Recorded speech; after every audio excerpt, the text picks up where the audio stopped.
Should the government control or regulate new technologies like AI, genetic engineering, or online platforms?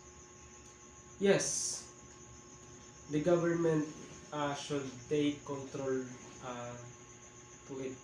Especially, there are some issues that arises now in this present. And currently, I've heard something about kana bitaw mga negative impact no sa AI no kanang grabe siya kanang kuan kay siya ang learning karon is kaka-compromise tungod sa AI no and daw gamay lang kay na siya but kanang naay mas kanang Tagalog kanang pagtagad sa government no regarding aning new technologies is kanang tungod sa kanang bitang characteristic sa science being innovative.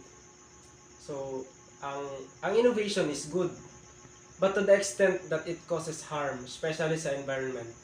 No, na siya mga negative impact na yung mga kana bang gakaapektuhan ba na. And I agree that technologies are good but too much is bad.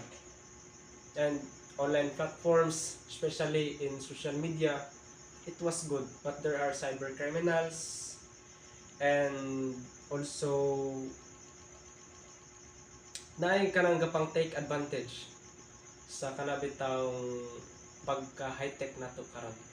So yes, dapat yun ang government nga mo take control sa pag kanabitang kanabang dapat ma-regulate gid siya kay kanang lagi dahil kanang mga negative mga kanang impact. Though in every positive lagi na siya yung mga negative side. Na kinahanglan pud ang government ma-aware ana. So that's all.